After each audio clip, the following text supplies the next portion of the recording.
네, 매달 마지막 주 토요일에 전달드리는 놓쳐선 안 될 미래 뉴스 5월달 소식 시작하도록 하겠습니다. 네, 5월달에 있었던 제일 큰 행사는 구글의 I.O. 행사였는데요. 여기에서 구글이 어떠한 미래를 보여줬는지 함께 살펴보시죠. 자, 먼저 구글 미트에 추가되는 실시간급 통번역 서비스, 그 기능부터 살펴보실게요. 영어로 이야기를 하다가 번역 버튼을 누르면 어떤 일이 펼쳐질까요? It's nice to finally talk to you. 자, 영어로 얘기하고 불과 몇 초 뒤에 스페인어로 통번역이 됩니다. 또 보시죠. 자, 스페인어로 얘기하면 바로 몇 초 뒤에 영어로 통번역이 된다. 자, 이 기능은 유료 구독자들에게 영어와 스페인어 번역부터 바로 시작이 되고요.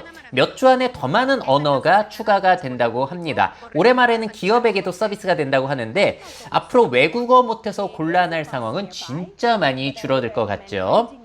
자, 그리고 제가 지난달에 MCP, 모델 컨텍스트 프로토콜에 대해서 설명을 드렸는데 제미나이 SDK에도 MCP가 연결이 된다고 합니다. 에이전트가 다양한 데이터와 서비스, 앱 등에 접속해서 일 처리가 가능해진다는 것인데요.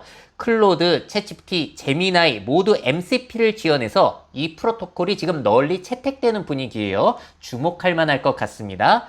자, 그리고 지메일에서 앞으로 답장을 써줄 때 AI가 사용자 각자의 특성에 맞게 답장을 써준다고 해요. 자, 구글 드라이브, 지메일 등에 기록된 내 정보, 말투를 파악한 다음에 그 사용자가 자주 쓰는 표현이라든지 그런 것들을 활용한다고 합니다. 그간 구글 플랫폼을 이용하면서 생긴 개인 데이터를 가지고 있다라는 점은 구글의 큰 강점으로 작용이 되겠죠. 자, 이건 올 여름 유료 구독자들에게 제공이 된다고 합니다. 자, 그리고 제미나이의 최신 버전 2.5 프로 버전에 딥싱크 모드가 생겨난다고 해요. 자, 이거는 성능을 한계까지 끌어올려가지고 획기적인 결과를 제공한다고 홍보를 하고 있습니다. 자, 벤치마크 성적을 보시게 되면은 수학 성능이 오픈 AI사의 O3 모델의 거의 2배가량으로 정확도가 높다라고 하고 있고, 코딩이라든지 멀티모달리티 다중 모드에서도 O3를 능가하고 있다라고 홍보를 하고 있어요. 모델 성능도 구글이 최고다라고 홍보를 하고 있고요. 자, 이 기능은 신뢰할 수 있는 사용자들 대상으로 테스트가 진행이 된다고 합니다. 자, 그리고 구글의 멀티 모달리티 기능 앞으로 어디까지 발전할지에 대해서 보여준 홍보 영상이 있었는데 굉장히 신기해요. 자, 지금 자전거를 고치는 상황인데 사용 설명서 찾아보라고 하니까 AI가 찾아줬고요.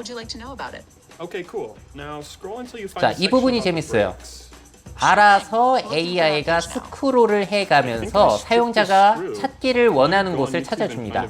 심지어 유튜브 역시도 사용자가 원하는 것을 유튜브 열어서 스크롤 해가면서 원하는 영상을 찾아서 자동으로 보여주는 장면. 굉장히 인상적이죠? 자, 그리고 자전거 가게에 직접 AI가 대신 전화를 걸어서 재고가 있는지 확인까지 해준다고 합니다. 자, 그래서 전화해본 다음에 재고가 있다더라라고 보고를 해주고 있는 모습이에요. 자, 정말로 영화 그녀, 허의 모습을 보여주고 있는 것 같은데 점점 내 스마트폰, PC를 AI가 제어하게 되면서 다양한 일을 도와주게 되는 것은 뭐 시간 문제라고 할 수가 있겠죠. 자, 이것도 신뢰할 수 있는 사용자들 대상으로 테스트에 들어간다고 합니다. 언제 도입될지 몰라요. 자, 그리고 원래 구글에서도 AI 오버뷰라고 해서 AI가 검색을 대신해주는 서비스가 들어갔었는데 이제는 아예 본격적으로 AI 모드라는 것이 생겨났습니다. 자, 그러니까 AI가 검색을 대신해주는 퍼플렉시티와 같은 서비스다라고 보시면 될 것 같고요. 미국에서 먼저 공개가 되었어요. 다른 점은 뭐가 있냐면은 올 여름부터는 지메일 같은 거를 연결해서 개인정보를 파악한 다음에 AI 검색을 한다. 그러니까 전에 나누었던 대화 내용이나 내 선호도를 파악해서 검색을 해준다는 거예요. 이 개인화라는 부분이 구글이 내세우는 강점 중에 하나입니다. 자, 그리고 AI 모드에서 딥서치라는 기능이 들어가게 되는데 이걸 선택하게 되면은 수백 개의 사이트를 뒤져서 결과를 알려준다고 해요. 올해 여름부터 시작이 된다고 하는데 이제 검색도 AI가 상세하게 해주게 된다. 정보 과잉 시대에 너무나 필요한 기능이지 않나라는 생각이 들어요. 자, 이 기능은 쇼핑에서도 유용하게 활용될 것 같습니다. 우리 집에 회색 소파가 있는데 방을 화사하게 만들어줄 러그가 필요하다라고 했더니 이렇게 보여주고 있고요. 아, 우리 아이들이 있어서 금방 더러워질 것 같은데 라고 했더니 AI가 그 내용을 파악해서 세탁 가능하고 튼튼한 걸로만 다시 찾아주는 모습이에요. 자, 쇼핑에 있어서도 AI가 도움을 준다는 것인데, 야, 이거 퍼플렉시티가 구글과의 경쟁에서 이겨낼 수 있을지도 상당히 관전 포인트 같습니다. 자, 그리고 옷을 쇼핑할 때도 도움을 준다는 거예요. 나의 신체 체형, 그리고 내가 사고자 하는 옷을 이렇게 입력하게 되면은 내 신체 체형의 특징을 살려서 그 옷을 가상으로 입어보게 해주는 가상 피팅 서비스가 들어온다고 합니다. 언제 들어올지 제대로 얘기는 안 해줬습니다만 가상 피팅 기술은 전부터 유망 기술이었는데 제대로 아직 적용되지는 않아서 구글은 어떨지 한번 지켜보시면 좋을 것 같아요. 자, 그리고 차세대 이미지 생성 모델인 이마젠 4라는 것이 발표가 됐는데요. 성능은 더 좋아졌지만 속도가 10배나 빨라졌다. 아, 그러면 이제 기다리는 시간 답답했던 거 없어지고 너무 좋을 것 같고요. 이거보다 더 사람들이 놀랐던 것은 차세대 동영상 생성 모델 비오3였습니다. 자, 물리에 대한 이해가 더 강해졌음은 물론 제일 신기한 건 뭐냐면은 오디오 생성 기능이 포함이 된다. 그래서 음향 효과라든지 배경음이라든지 심지어 대사를 넣으면 대사까지도 구현을 해준다는 거예요. 자, 예시 영상 하나 보시죠. Der Mikrofilm befindet sich in Ihrem Ticket. Sie überwachen den Nordausgang. Benutzen Sie den Servicetunnel. 자, 이것뿐만이 아니라 지금 사용자들이 굉장히 다양한 사용기를 올리고 있는데요. 대사와 상황만 입력하면은 알아서 연기까지 해주고 립싱크도 맞춰주고 주변에 여러 가지 소리까지도 다 넣어줄 수가 있다는 거예요. 자, 영상 제작에 있어서 굉장히 앞으로 큰 변화가 있지 않을까 생각이 되는 그러한 기술이었습니다. 자, 그리고 리리아2라고 해서 음악 생성 모델도 공개가 됐는데요. 이렇게 프롬프트를 넣게 되면 아주 뛰어난 음악을 만들어 준다는 거예요. 한번 들어보시죠.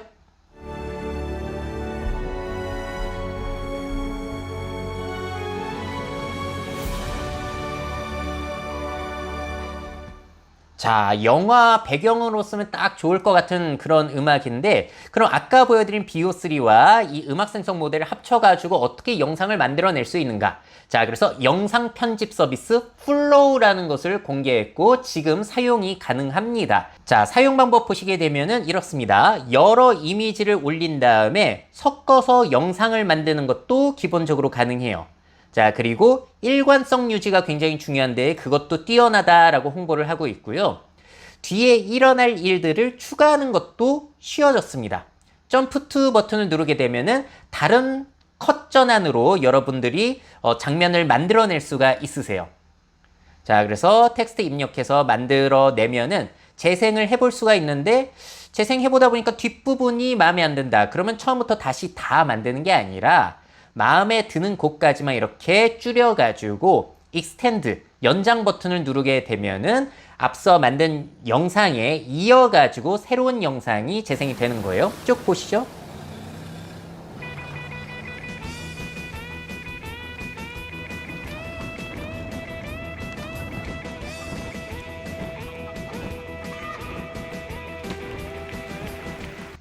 자, 영상에 어울리는 배경음이라든지 음향 효과 그런 것도 들어갈 수 있고 심지어 대사까지 넣을 수가 있는 통합 모델입니다. 너무나 신기하지 않으세요? 자, 구글의 멀티 모달리티, 다중 모드의 기능이 점점 두각을 드러내고 있는 게 여기에서 꽃을 피우고 있는 것 같고요. 이거는 AI가 세상을 이해하기 시작했다라는 의미가 되기도 합니다. 그래서 AGI로 한 발자국 더 다가갔다라는 느낌도 받게 되는 것 같아요. 자, 이 비오3와 플로우는 여러분들이 구글 AI 프로 요금이 아니라 구글 AI 울트라 요금을 가입하셔야지 사용할 수가 있으신데 월 30만 원이 넘습니다. 구글 측에서는 이거를 VIP를 위한 요금제라고 소개를 하고 있고요. 이걸 가입하시게 되면은 딥싱크 모드라든지 비오3, 자, 그리고 여러 가지 프로에서 사용할 수 없는 기능들을 사용자들에게 열어주고 있고요. 유튜브 프리미엄 요금도 여기에 포함이 된다고 합니다. 자, 지금 가입하시게 되면은 3개월 동안은 반값으로 이용할 수 있는데 그래도 18만 원 정도이기 때문에 꽤나 부담스러워요. 저 같은 경우도 비오3 테스트해보고 싶어서 이거 18만 원 낼까를 생각을 했었는데 그래서 비오3 사용기를 유튜브에서 찾아봤거든요. 저는 이 두 영상을 상당히 재미나게 봤는데 잘 되는 부분들도 있지만 아직까지 한계도 너무나 많다라는 걸 보여줘서 굳이 테스트를 위해서 제가 가입할 필요는 없는 것 같습니다. 자, 그래서 여러분들도 이런 사용기 영상 찾아보시게 되면은 굳이 18만 원을 내지 않으시더라도 이거는 잘 되고 이거는 아직까지 한계가 많구나를 아실 수가 있으시니까요. 먼저 사용기부터 보시고 가입하시면은 더 좋지 않을까 싶습니다. 자, 그리고 구글의 AI 글래스가 실제로 I.O. 행사에서 시연이 됐는데요. 안경을 쓰고 있으면 앞에 디스플레이의 정보를 보여주죠. 그래서 핸드폰을 꺼내지 않더라도 메시지를 확인할 수 있고, 요즘에 제미나이 음성 굉장히 잘 받아 적고 잘 알아듣잖아요. 그래서 이렇게 답장을 보내라, 그리고 어떤 기능 켜줘라, 꺼줘라, 그런 것들까지도 잘 시행이 된다라는 것을 확인할 수가 있습니다. 자, 그리고 AI 카메라가 찍고 다니는 것들을 AI가 기억을 해주고 있어요. 그래서 내가 아까 마신 커피, 그 어디서 산 거지? 라고 물어보면은 어디에서 산 겁니다. 자, 그러면 그거 어떻게 갈 수 있냐 물어보면은 지도까지 보여주는 서비스. 앞으로 AI 글래스가 이런 식으로 활약을 하게 될 것이라는 것이죠.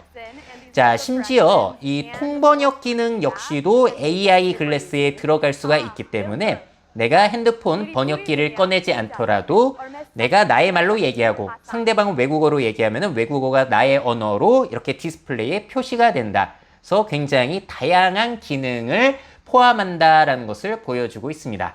자, 이것도 신뢰할 만한 사용자들 대상으로 테스트가 되고 있고요. 올해 말부터 개발자들이 개발 시작이 가능하다고 합니다. 자, 그리고 제가 또 여기에서 굉장히 의미 있게 본 발표는 뭐가 있냐면은 구글과 삼성이 이 안경을 개발하고 있는데 또 디자인에는 어느 회사가 참여를 하냐? 한국의 패션 안경 브랜드 젠틀몬스터랑 협업을 한다는 거예요.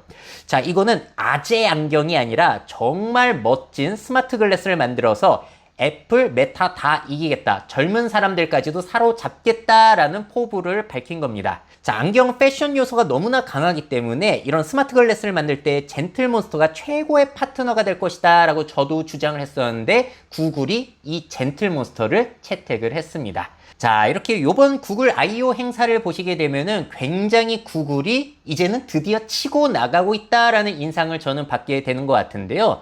그래도 구글 I.O.에서 발표된 기술이 다 현실화되는 것은 아니고 막상 사용해보면 별로인 경우도 허다하기 때문에 앞으로 실제로 나왔을 때 직접 써봐야지 그 평가를 제대로 할 수 있다는 점은 변하지 않는 것 같습니다. 네, 5월달 여러가지 소식들을 토대로 해가지고 생성형 AI를 사람들이 어떻게 사용하고 있는지 좀 정리를 해보려고 해요. 자, 샘 알트만이 최근에 AI 어센트 2025 행사에서 한 말이 있습니다. 자, 젊은 세대는요, 챗GPT를 마치 OS 운영체제처럼 활용하더라는 것이에요. 복잡한 프롬프트를 암기하거나 붙여넣으며 다양한 파일과 연동해서 사용을 하더라. 자, 그리고 또 다른 특징. 젊은 세대는 챗GPT에게 물어보지 않고는 삶의 결정을 내리지 않는다. 인생의 조언자로서 사용을 하고 있다는 것이죠. 자, 그리고 또 챗GPT의 기억 기능이 큰 변화를 가져왔다라는 이야기를 해요. 자, 이제는 챗GPT와의 대화 내용을 기억해가지고 내가 뭘 물어봤을 때 나의 정보를 토대로 해서 조언을 해줄 수가 있기 때문에 삶의 동반자, 조언자로서의 가치가 더욱더 커지고 있는 것이죠. 자, 젊은 층들은 이렇게 쓰고 있는데 나이 든 사람들은 챗GPT를 구글 대신 검색 도구로 사용하는 경향이 있다라는 이야기도 했습니다. 또 이 진행자가 오픈 AI사에서는 어떻게 쓰고 있냐라고 물어봤더니 실제로 의미 있는 코드 작성을 챗GPT로 수행하고 있다라는 이야기를 했어요. 자, 이렇게 세대별로 AI 사용이 달라지고 있다는 점 상당히 흥미로운 것 같습니다. 자, 그리고 또 이와 관련해서 지난달에 하버드에서 사람들이 작년과 올해 AI를 어떻게 사용하는지에 대한 조사 발표를 했는데요. 자, 결과는 이렇습니다. 한국어로 번역을 했어요. 자세히 보시게 되면은 원래 1위는 아이디어 생성이었는데 그거는 뚝 떨어지게 됐고요. 대신에 심리 상담과 감정적 동반자 역할을 가장 많이 쓴다는 거예요. 점점 많은 사람들이 심리 상담에 활용을 하고 있고 또 사례로서 든 게 뭐가 있냐면 남아공에서는 정신건강의학자가 부족한데 AI 덕분에 수많은 사람들이 심리 상담이 가능해졌다는 거예요. 이건 굉장히 좋은 소식이죠. 자, 두 번째, 세 번째는 새롭게 만든 목록이에요. 삶 정리하기, 뭐냐면 일상적인 습관이라든지 새해 결심, 집 정리 순서 등을 질문한다는 거고요. 3위는 삶의 목적 찾기. 그러니까 그러니까 자신의 가치를 결정하고 정의하고 어려움을 극복하고 자기 개발을 돕는 조언을 부탁할 때 AI를 많이 사용하기 시작했다. 샘 알트만의 이야기와 일맥상통하고 있죠. 자, 다음은 학습에 도움을 받는 거. 또 다음은 전문가들이 코드 생성할 때. 자, 6위는 아이디어 생성, 7위는 재미로 이용하는 거, 8위는 전문가용 코드 개선, 9위는 창의력 발휘, 10위는 더 건강한 생활. 한마디로 건강 상담을 하는 건데 이게 75위에서 10위로 껑충 뛰었습니다. 자, 그만큼 신뢰성이 많이 생겼다라는 것을 의미하는 것 같아요. 자, 여러분들은 어떻게 쓰시나요? 자, 그리고 아까 샘 알트만이 기억 기능이 많은 변화를 가져왔다라고 했는데 앞으로 이 기능은 더욱더 강화가 될 것 같아요. 자, 메타사 같은 경우에는 이 AI 글래스에 기억 기능을 넣는다라고 해서 화제가 됐습니다. 자, 이름으로 사람을 인식할 수 있는 슈퍼 센싱 비전 소프트웨어를 개발하고 있고 카메라와 센서를 항상 켜두어서 AI가 당신이 하는 모든 일을 추적할 수가 있다는 거예요. 자, 메타는 이미 출시된 모델에서 실시간 AI를 테스트하고 있는 중인데 문제는 뭐냐면은 배터리 지속 시간이 30분밖에 되지 않는다. 그러니까 나의 인생에서 하루에 30분밖에 기록을 못한다는 점은 해결 과제라고 할 수가 있겠습니다.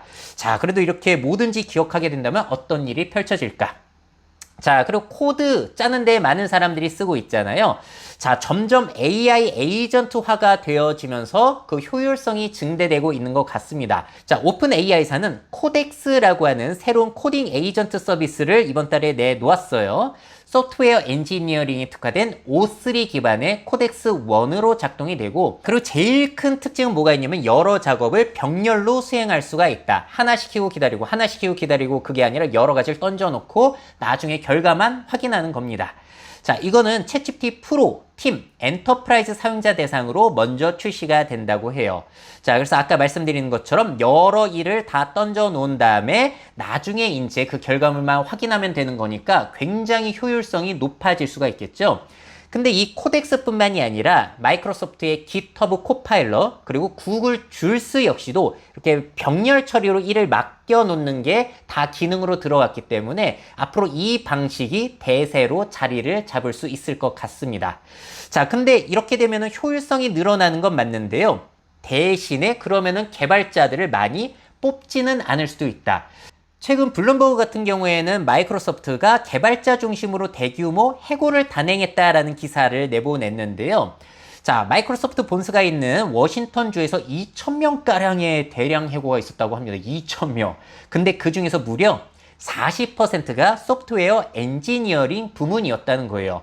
자, 최근에 사티아 나델라 CEO 같은 경우에는 회사 코드의 최대 30% 정도가 벌써 AI에 의해서 작성되고 있다라고 언급을 했기 때문에 혹시 이거 AI에 의한 개발자 해고가 아니냐라는 이야기가 나오고 있는 겁니다. AI 덕분에 코딩 효율이 좋아지면 굳이 개발자를 많이 고용할 필요도 사라지게 되겠죠. 자, 이렇게 AI가 우리 일상에 깊숙하게 침투를 하고 있는데요. 또 사람들은 AI를 어떻게 사용하고 있을까요? 네, 5월 달에도 휴머노이드 로봇의 발전은 정말로 놀라웠습니다. 자, 먼저 테슬라 옵티머스 로봇의 댄스 영상이 진짜 큰 화제가 됐죠. 발레를 추고 있는 듯 하다가 갑자기 이제는 또 셔플 댄스를 추고 있는 모습. 저는 저게 가짜 영상처럼 보였어요. 아니, 어떻게 저렇게 춤을 잘 출 수가 있죠? 저 균형 감각. 또 이게 자세한 설명이 없이 영상이 올라왔기 때문에 저는 사람이 원격 제어한 줄 알았거든요. 네, 테슬라의 직원이 이 X에 올린 글을 보시게 되면은 모든 것이 실시간 속도, 제로 CGI, 시뮬레이션에서 완전히 학습된 후에 실제로 전송되는 제로 샷이라는 거예요. 정말로 그럴 것인가? 아직까지 저는 의심이 되긴 합니다만 사실 원격 제어를 한다고 하더라도 놀라운 움직임이었다. 자, 그리고 이 충격이 가시기 전에 또 새로운 영상이 올라왔죠. 이제는 옵티머스에게 사람이 그냥 말로 뭐 해달라고 명령하면은 그것을 수행한다는 거예요.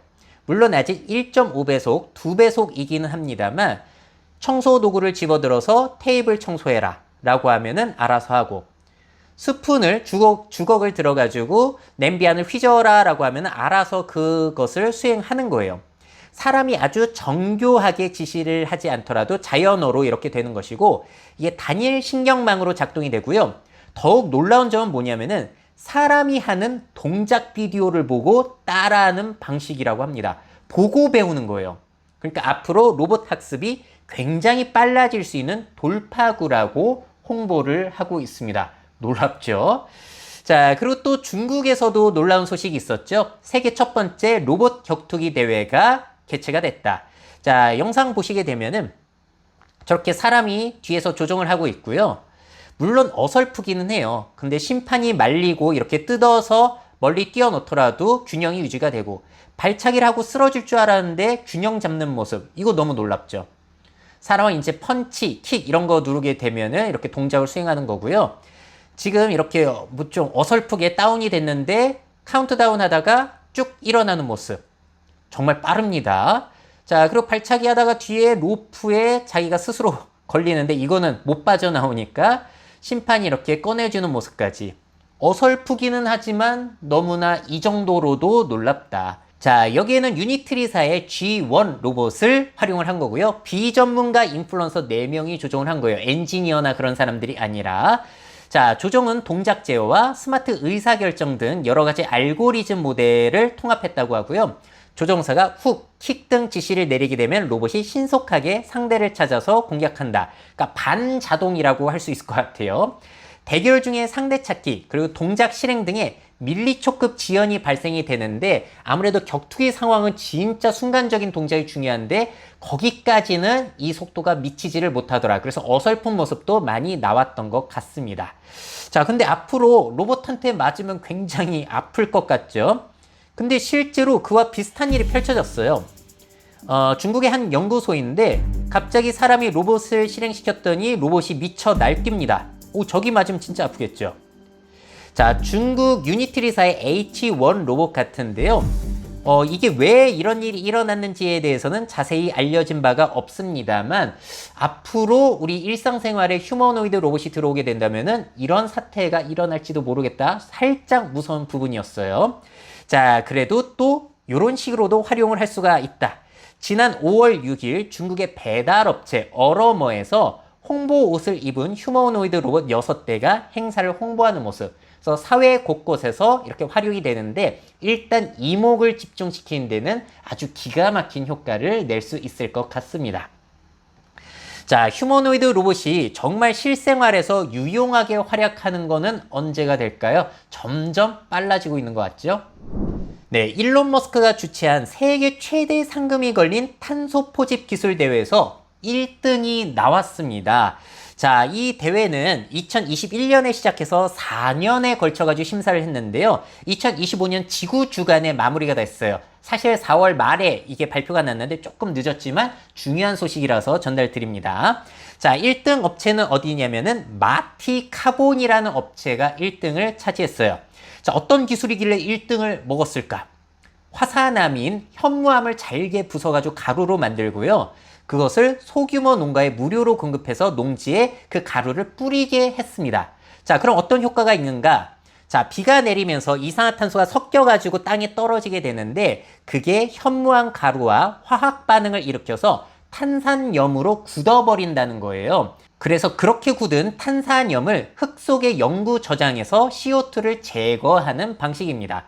이렇게 뿌리면은 그럼 흙이 더 안 좋아지는 게 아닌가?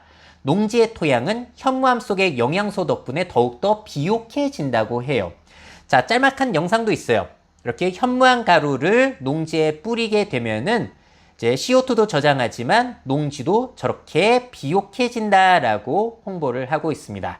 자, 이게 완전히 새로운 방식은 아니고요. 원래부터 있던 방식이에요. 강화된 암석 풍화 방식이라는 것인데, 시뮬레이션에 따르면 전 세계 농지 1헥타르당 10톤의 현무암 가루를 뿌리는 프로젝트를 75년 실행하게 되면은 200기가톤 이상의 CO2를 격리할 것으로 기대된다라는 연구도 있었다고 합니다. 자, 이게 비용 대비 효과가 큰 방식이라서 1등을 차지했다고 해요. 자, 1등 상금 5천만 달러, 우리 돈으로 700억 원을 차지했다고 합니다. 자, 그 밖에 수상자들을 보시게 되면 준우승 팀들인데요. 언두카본은 앞서 보여드린 마티카본이랑 거의 비슷한 방식이고, 자, 여기 보시게 되면은 넷제로라는 회사가 있거든요. 넷제로에서는 바이오 차, 바이오 숯을 만드는 기술로 2위를 먹었습니다. 자, 간단히 설명드리자면은 농작물 찌꺼기를 태운 숯을 다시 농지에 뿌리는 방식으로 2위를 한 겁니다. 자, 농작물 찌꺼기를 그냥 버리거나 썩히게 되면은 거기에서 대기 중에 탄소가 배출이 되게 되는데, 그거를 산소가 거의 없는 환경에서 서서히 태워가지고 숯으로 만들게 되면은 탄소는 거의 배출이 안 되면서 바이오 숯, 바이오 차가 완성이 되는 거예요. 그래서 대기 중에 퍼질 탄소를 숯으로 땅속에 가두는 방식이라고 생각을 하시면 되고요. 또 그 숯을 뿌리게 되면은 농경지의 토양은 더욱더 비옥해진다고 합니다. 농부들에게 농작물 찌꺼기를 받아가지고 그걸로 숯을 만들고 다시 제공하는 고효율 순환 모델 때문에 2위를 받았다고 해요. 자, 그리고 3위는 몰티드 DB라는 곳에서 받았는데, 여기도 어렵지 않은 방식이에요. 음식물 쓰레기, 작물 찌꺼기, 동물 분뇨 등이 버려지면은 썩으면서 탄소가 배출이 되게 되는데, 그거를 지하 깊숙한 곳에 묻으면은 산소가 거의 없기 때문에 미생물이 활동을 못해서 썩지가 않으니까 탄소 배출이 차단된다는 겁니다. 그래서 바이오 쓰레기가 썩지도 않고 고체 상태로 갇히게 된다라는 거예요. 근데 그거를 진짜 깊은 곳에 땅을 파가지고 묻게 된다. 이 기술을 인정받아서 3위를 차지했습니다. 자, 저는 사실 내심 굉장히 획기적인 기술이 나올지 알았는데 생각보다 너무 단순해서 놀랐습니다. 어찌 보자면 비용 효율적이라고 할 수도 있겠는데요. 탄소 제거란 참 어렵구나라는 생각이 또 드는 부분이었어요. 네, 5월달에 발표된 우리 미래 사회 변화를 알게 해주는 트렌드 지표들 좀 모아봤습니다. 자, 먼저 KDI에서 잠재 성장률 전망과 정책적 시사점에 대해서 보고서를 내놨는데 암울합니다. 자, 우리 경제가 2040년쯤이 되게 되면은 성장률이 0% 내외로 전망이 되고 2040년대 후반에는 마이너스 성장을 할 수도 있다는 거예요. 근데 그 큰 요인이 뭐냐? 바로 고령화라는 것입니다. 고령화 때문에 생산 연료 인구가 줄어들게 되면서 일할 수 있는 사람이 부족해진다는 것이에요.